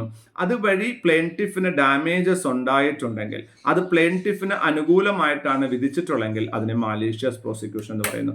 നിങ്ങൾ എനിക്കെതിരൊരു കേസ് കൊടുക്കുന്നു, ആ കേസിൽ വാലിഡ് ഗ്രൗണ്ട് ഉണ്ട് എന്ന് കോടതിയെ വിശ്വസിപ്പിക്കാൻ നിങ്ങൾ ശ്രമിക്കുന്നു. പിന്നീട് മനസ്സിലാകുന്നു നിങ്ങൾ ചെയ്തത് ഒരു എവിൾ മോട്ടീവ് വെച്ചിട്ടാണ്, ആ കേസിൽ എനിക്ക് അനുകൂലമായിട്ടാണ് കോടതി വിധിച്ചിട്ടുള്ളതെങ്കിൽ എനിക്ക് നിങ്ങൾക്കെതിരെ മാലീഷ്യസ് പ്രോസിക്യൂഷന് കേസ് കൊടുക്കാവുന്നതാണ്. നെർവസ് ഷോക്ക് വേറൊരു ടോർട്ടാണ്. നെർവസ് ഷോക്ക് അതിൽ നമ്മൾ പറയുന്നതാണ് നെർവസ്. അതായത് ഒരു ആളുടെ വ്യക്തി സ്വാതന്ത്ര്യത്തിന്, വ്യക്തി ഫ്രീഡത്തിന്, ലിബർട്ടിയുടെ മുകളിലുള്ള ടോർട്ടുകളാണ് പറഞ്ഞത്. ഞാൻ പറഞ്ഞു, ആദ്യം ബാറ്ററി പറഞ്ഞു, അസാൾട്ട് പറഞ്ഞു, ബോഡിലി ഹാം പറഞ്ഞു, ഫാൾസ് ഇംപ്രിസൺമെന്റ് പറഞ്ഞു, മാലീഷ്യസ് പ്രോസിക്യൂഷൻ പറഞ്ഞു. അടുത്താണ് നെർവസ് ഷോക്ക്. നെർവസ് ഷോക്ക് എന്ന് പറഞ്ഞാൽ നമ്മൾ ഫോർ എക്സാമ്പിൾ ഇപ്പോൾ പെട്ടെന്ന് ഒരാളെ ഫോൺ ചെയ്തിട്ട് അറിയില്ല, നമ്മൾ ആരോട് പറയുകയാണ്, സോറി കേട്ടോ ഞാൻ ഈ പറഞ്ഞതിൽ ഒന്നും വിചാരിക്കരുത്, ഇപ്പോൾ വീട്ടിലല്ല, ഓക്കെ, പിന്നെ ഞാൻ ഇപ്പോൾ ഇതെങ്ങനെ പറയാം, നമ്മുടെ രാജേട്ടൻ അവിടുത്തെ വീട്ടിലത്തെ കാരണവരെ പേരാ, അദ്ദേഹത്തിന് ഫോൺ കട്ടായി. ഒരു നെർവസ് ഷോക്കാണ്. കാരണം എന്താണ്? ഏതെങ്കിലും രീതിയിൽ ഒരാൾക്ക് നിങ്ങൾ പറയുന്ന മെസ്സേജ്, തെറ്റായ ഒരു മെസ്സേജ് നിങ്ങൾ പറയുകയും അതുവഴി നെർവസ് ഷോക്ക് ഉണ്ടാവുകയും ചെയ്യുകയാണെങ്കിൽ നിങ്ങൾ ലയബിൾ ആണ്. അതായത് നെർവസ് ഷോക്കൊക്കെ വളരെ ഏറ്റവും ലേറ്റസ്റ്റ് ആയിട്ടുള്ള ഒരു ടോർട്ടാണ്. ഇവിടെ when a person may get physical injury not by the impact. അതിന്റെ ഇമ്പാക്ട് കൊണ്ട്, ഒരു സാധനം കൊണ്ട് അടിച്ചത് കൊണ്ടോ കത്തി കൊണ്ട് കുത്തിയത് കൊണ്ടോ നിങ്ങൾക്ക് യാതൊരു പ്രശ്നം ഉണ്ടാകുന്നില്ല. അതല്ല ഉണ്ടാകുന്നത്. നെർവസ് ഷോക്ക് എന്ന് പറഞ്ഞാൽ അങ്ങനെ ഉണ്ടാകുമോ എന്ന പേടിയിൽ അയാൾക്ക് ഉണ്ടാകുന്ന പ്രശ്നങ്ങൾ. നമ്മളൊരാളെ പെട്ടെന്ന് പേടിപ്പിക്കുന്നു, ആ പേടിപ്പിക്കൽ അയാൾക്ക് ഒരു നെർവ് ഷോക്ക് ഉണ്ടാകുന്നു, അയാൾക്ക് അതിനെ ഒരു ആക്ഷനബിൾ ടോർട്ടായിട്ട് കണക്കാക്കണം. ഡിഫാമേഷൻ ടോർട്ടിൽ പറയുന്നുണ്ടെങ്കിലും ഇന്ത്യൻ ക്രിമിനൽ പ്രൊസീജിയർ കോഡ് പ്രകാരം, ഭാരതീയ ന്യായ സംഹിത പ്രകാരം അത് ഡെഫിനറ്റ് ആയിട്ടും അതുള്ളത് എവിടെയാണുള്ളത്? ഭാരതീയ നാഗരിക് സുരക്ഷാ സംഹിത പ്രകാരം, ക്രിമിനൽ പ്രൊസീജിയർ കോഡ് പ്രകാരം എവിടെയാണുള്ളത്? അതൊരു ക്രിമിനൽ കേസാണ്. എന്നാൽ സുപ്രീം കോടതിയിലെ ലേറ്റസ്റ്റ് ജഡ്ജ്മെന്റുകളിൽ സുപ്രീം കോടതി പറഞ്ഞിരിക്കുന്നത് ഈ ഡിഫാമേഷനെ ഒരു ക്രിമിനൽ കുറ്റം എന്നതിൽ നിന്നും ടോർട്ടിലേക്ക് മാറ്റേണ്ടതാണ് എന്നത് ഒരു അഭിപ്രായം സുപ്രീം കോടതി പറഞ്ഞിട്ടുണ്ട്. നിയമമൊന്നും ആയിട്ടില്ല, ഞാൻ ഇതിൻ്റെ ഒരു അപ്ഡേഷൻ പറഞ്ഞെന്ന് മാത്രമേ ഉള്ളൂ. ഡിഫാമേഷൻ എന്ന് പറഞ്ഞാൽ ഒരാളുടെ റെപ്യൂട്ടേഷന്റെ മുകളിലുള്ള അറ്റാക്കിനെയാണ് ഡിഫാമേഷൻ എന്ന് പറയുന്നത്. ഡിഫാമേഷൻ സാധാരണ രണ്ട് രീതിയിലാണ് ഉണ്ടാവുക: ലിബൽ ആൻഡ് സ്ലാൻഡർ. ലിബൽ എന്ന് പറഞ്ഞാൽ ലേബൽ, ഒരു പെർമനന്റ് രൂപത്തിൽ ഒരാൾക്ക് എതിരെ തെറ്റായ മെസ്സേജുകൾ പാസ് ചെയ്യുകയും അതുവഴി അയാളുടെ റെപ്യൂട്ടേഷന് നഷ്ടം ഉണ്ടാവുകയും ചെയ്യുകയാണെങ്കിൽ അതിനെ ലിബൽ എന്ന് പറയുന്നു. സ്ലാൻഡർ എന്ന് പറഞ്ഞാൽ എന്താണ്? സ്ലാൻഡർ എന്ന് പറഞ്ഞാൽ ടെമ്പററി ഫോം ആണ്. എന്താണ് ടെമ്പററി ഫോം? അതൊരു പെർമനന്റ് ഫോമിലുള്ള ഒരു കുറ്റമല്ല. ഒരു ടെമ്പററി ഫോമിൽ ഒരാൾക്കെതിരെ ഞാനൊരു കുറ്റം പറയുന്നു, അതുവഴി അയാൾക്ക് റെപ്യൂട്ടേഷൻ ലോസ് ഉണ്ടാവുകയാണെങ്കിൽ അതിനെ സ്ലാൻഡർ എന്ന് പറയുന്നു. ഒരു ഉദാഹരണം പറയുകയാണെന്നുണ്ടെങ്കിൽ, ഇപ്പോൾ ഒരു ലിബൽ ആണെന്നുണ്ടെങ്കിൽ ഒരു എഴുതിയ വാക്കുകൾ, ഫോട്ടോസ്, കാരിക്കേച്ചേഴ്സ്, അയാളെ കുറിച്ചിട്ടുള്ള കാർട്ടൂൺ വരയ്ക്കുക, സിനിമ, ഫിലിം, എഫിജി, അയാളുടെ രൂപമുണ്ടാക്കുക, സ്റ്റാച്യു അല്ലെങ്കിൽ റെക്കോർഡർ വാക്കുകൾ, ഇതൊക്കെ ഉപയോഗിച്ചുകൊണ്ട് ഒരാൾക്കെതിരെ തെറ്റായ മെസ്സേജുകൾ പ്രചരിപ്പിക്കുകയാണെങ്കിൽ അതൊക്കെ എന്തായിട്ട് പറയാം? ലിബലായിട്ട് പറയാം. സ്ലാൻഡർ എന്ന് പറഞ്ഞാൽ എന്താണ്? ഒരു ഡിഫാമേറ്ററി സ്റ്റേറ്റ്മെന്റ്, ഒരു ടെമ്പററി ആയിട്ട് ജസ്റ്റ് ഒന്ന് പറയുന്ന വാക്കുകളെ, ചില ഗസ്റ്റേഴ്സ്, നമ്മൾ ചില ആൾക്കാരെ കാണുമ്പോൾ ആരാ കള്ളത്തരം ചെയ്തേ അറിയില്ല സർ, നമ്മളിങ്ങനെ പറയില്ലേ? അപ്പോൾ അതിനൊക്കെ നമുക്ക് എന്ത് പറയാം? സ്ലാൻഡർ എന്ന് പറയാം. ഒരു ഗസ്റ്ററൊക്കെ സ്ലാൻഡർ ആയിട്ട് മാറും. Libel is little more severe. Actually libel കുറച്ചും കൂടി സ്ട്രോങ് ആയിട്ട് ശിക്ഷിക്കപ്പെട്ടേക്കാം. സ്ലാൻഡർ അങ്ങനെ ആകണമെന്നില്ല. ഇന്ത്യയിൽ ലിബലും സ്ലാൻഡറും ക്രൈമായിട്ടാണ് കണക്കാക്കുന്നത്. ഇനി ഒരു ടോർട്ടിന്റെ മുകളിൽ എന്തൊക്കെ റെമഡീസ് ആണെന്നുള്ളത്: ഒന്ന്, നമുക്ക് നഷ്ടപരിഹാരം ചോദിക്കാം. രണ്ട്, ഇൻജങ്ഷൻ വാങ്ങാം. എന്താണ് ഇൻജങ്ഷൻ എന്ന് പറഞ്ഞാൽ? ആ ഒരു പെർട്ടിക്കുലർ പ്രവൃത്തി ഇനി റിപ്പീറ്റ് ചെയ്യാൻ പാടില്ല, കോടതി തീരുമാനിക്കുന്നത് വരെ റിപ്പീറ്റ് ചെയ്യാൻ പാടില്ല. ഇപ്പോൾ ഉദാഹരണം, ഞാൻ നിങ്ങൾക്കെതിരെ ഒരു തെറ്റായ മെസ്സേജ് സ്പ്രെഡ് ചെയ്യുന്നു, അങ്ങനെയാണെന്നുണ്ടെങ്കിൽ ഒന്ന് നിങ്ങൾക്ക് ആ കുറ്റം തെളിയിക്കപ്പെടുകയാണെങ്കിൽ ഡാമേജസ് വാങ്ങാം. ആ കുറ്റം തെളിയിപ്പിക്കപ്പെടുന്നത് വരെ നിങ്ങൾക്ക് ഇഞ്ചക്ഷൻ വാങ്ങാം. എന്താ ഇഞ്ചക്ഷൻ പറഞ്ഞാൽ ഞാനത് കണ്ടിന്യൂ ചെയ്തുകൂടാ. 3 specific restitution of the property. ഈ ടോർട്ട് പ്രകാരം ഏതെങ്കിലും ഒരു പ്രോപ്പർട്ടി നിങ്ങൾക്ക് നഷ്ടപ്പെട്ടു പോയിട്ടുണ്ടെങ്കിൽ അത് സെയിം പ്രോപ്പർട്ടി നിങ്ങൾക്ക് റെസ്റ്റിറ്റ്യൂട്ട് ചെയ്യാൻ വേണ്ടിയിട്ടും നിങ്ങൾക്ക് എന്താണ് കേസുകൾ കൊടുക്കാം. അപ്പോൾ ജുഡീഷ്യൽ ഈ ടോർട്ടിന്റെ മുകളിലുള്ള റെമഡീസിനെ നമുക്ക് രണ്ടായിട്ട് തരംതിരിക്കാം. ഒന്ന് ജുഡീഷ്യൽ റെമഡീസ് എന്നും നോൺ ജുഡീഷ്യൽ റെമഡീസ് എന്നും. ജുഡീഷ്യൽ റെമഡി എന്ന് പറഞ്ഞാൽ കോടതിയിലൂടെ നടത്തിയെടുക്കുന്നതാണ് ജുഡീഷ്യൽ റെമഡീസ്. അതിന് damages, injunction, specific restitution of the property ഉണ്ട്. ദെൻ എക്സ്ട്രാ ജുഡീഷ്യൽ റെമഡി എന്നിട്ട് കോടതിയിൽ കൂടെ അല്ലാതെ ഉള്ള ഡിഫൻസ് എന്തൊക്കെയാണ് നമ്മുടെ റെമഡീസ്? ഒന്ന് സെൽഫ് ഡിഫൻസ്. നിങ്ങളുടെ വീട്ടിലേക്ക് ഒരാൾ നിങ്ങളുടെ അനുവാദമില്ലാതെ കടന്നു കയറാൻ ശ്രമിക്കുകയാണെങ്കിൽ ആവശ്യമായ ഫോഴ്സ് ഉപയോഗിച്ച് നിങ്ങൾക്ക് അയാളെ പുറത്താക്കാവുന്നതാണ്. ഇവിടെ നിങ്ങൾ ശ്രദ്ധിക്കണം കേട്ടോ, ആവശ്യമായ ഫോഴ്സ് എന്നാണ് പറയണത്. അനാവശ്യമായിട്ട് ഒരാൾ വെറുതെ വീട്ടിലേക്ക് കടക്കാൻ ശ്രമിക്കുമ്പോൾ അയാൾ തിരിച്ചു പോകുന്ന സമയത്ത് അയാൾ മണ്ടയ്ക്ക് ഒരു അടി കൊടുത്ത് അയാൾക്ക് ആക്സിഡന്റ് ആയി നിങ്ങൾ കുടുങ്ങി. സോ ആവശ്യം ഇനി ഒരാളെ അടിക്കണം എന്നാലേ അയാൾ പോകുന്നുള്ളൂ എങ്കിൽ ഒരടിയൊക്കെ കൊടുക്കാം. പക്ഷേ ദാറ്റ് ഷുഡ് ബി റീസണബിൾ എന്നാണ് പറയുന്നത്. Then prevention of trespass. നിങ്ങൾക്ക് സെൽഫ് ഡിഫൻസ് ചെയ്യാം. എന്താണ് സെൽഫ് ഡിഫൻസ് പറയുന്നത്? നിങ്ങളെ സ്വയം പ്രതിരോധിക്കാം. ആവശ്യമായ ഫോഴ്സ് ഉപയോഗിച്ചുകൊണ്ട് അൺലോഫുൾ ഫോഴ്സ് ഉപയോഗിക്കരുത്. ദെൻ പ്രിവെൻഷൻ ഓഫ് ട്രെസ്പാസ് പറഞ്ഞാൽ കടന്നു കയറ്റത്തെ നിങ്ങൾക്ക് പ്രിവെന്റ് ചെയ്യാം ആവശ്യമായ ഫോഴ്സ് ഉപയോഗിച്ചുകൊണ്ട്. Re entry on land. നിങ്ങളുടെ ലാൻഡ് നിങ്ങളിൽ നിന്നും ആരെങ്കിലും തെറ്റായ രീതിയിൽ പിടിച്ചെടുത്തിട്ടുണ്ടെങ്കിൽ അതിൽ തിരിച്ചു ചെല്ലാൻ നിങ്ങൾക്ക് അവകാശമുണ്ട്. Re entry on land. Recaption of goods. നിങ്ങളുടെ സാധനങ്ങൾ ആരെങ്കിലും മോഷ്ടിച്ചു കൊണ്ടുപോയിട്ടുണ്ടെങ്കിൽ ആ സാധനം പിടിച്ചെടുക്കാൻ നിങ്ങൾക്ക് അധികാരമുണ്ട്. ഒരാൾ നിങ്ങളുടെ ബാഗ് തട്ടിപ്പറിച്ച് ഓടുകയാണ്, അയാളെ പുറകെ ഓടിയ ബാഗ് തിരിച്ചു വാങ്ങാൻ നിങ്ങൾക്ക് അവകാശമുണ്ട്. Then abatement of nuisance. നിങ്ങൾക്ക് എന്തെങ്കിലും തരത്തിൽ നൂയിസൻസ് ഉണ്ടാകുകയാണെങ്കിൽ, എന്താ നൂയിസൻസ് എന്ന് പറഞ്ഞാൽ? നൂയിസൻസ് പല രീതിയിലുണ്ട് അല്ലേ. ഇപ്പം നിങ്ങളുടെ വീട്ടിലേക്ക് വഴിയുണ്ട്, വഴി അടച്ചു കിട്ടുന്നു, അല്ലെങ്കിൽ നിങ്ങളുടെ വീട്ടിലേക്ക് ഒരാളുടെ മരം ചാഞ്ഞു കിടക്കുന്നു, നിങ്ങളുടെ അപ്പുറത്തെ വീട്ടിൽ നിന്ന് ധാരാളം സൗണ്ടിൽ പാട്ടുകൾ വെക്കുന്നു, ഇതൊക്കെ നൂയിസൻസ് ആണ്. അപ്പോൾ ഈ നൂയിസൻസ് ഒക്കെ നിങ്ങൾക്ക് ഇല്ലാതാക്കാൻ പറ്റും. അതിന് നിങ്ങൾക്ക് എന്ത് ചെയ്യണം? നിങ്ങൾക്ക് അവർക്ക് പ്രോപ്പർ നോട്ടീസ് കൊടുക്കണം. അവരെ ആ മിസ്റ്റീവിയസ് ആയിട്ടുള്ള മെത്തേഡ്, അതായത് ഒരു മിസ്റ്റീവിയസ് ആയിട്ടുള്ള മെത്തേഡും അതിനുവേണ്ടി ഉപയോഗിക്കുക. തെറ്റായ രീതികളിൽ ആ നൂയിസൻസ് ഇല്ലാതാക്കാൻ നോക്കരുത്. അതിന് അനാവശ്യ ഡാമേജസ് ഇല്ലാതെ ആ നൂയിസൻസ് ഒഴിവാക്കേണ്ടതാണ്. ഒരാളുടെ മരം നിങ്ങളുടെ വീട്ടിലേക്ക് ചാഞ്ഞ് നിൽക്കുന്നുണ്ടെങ്കിൽ ആദ്യം അയാളോട് പറയണം, ആരോ ഒന്ന് വെട്ടിത്തരണം കേട്ടോ, അല്ലെങ്കിൽ അതിൻ്റെ ചില്ലകളൊക്കെ ഒന്ന് ഒതുക്കി തരണമെന്ന് പറയാം.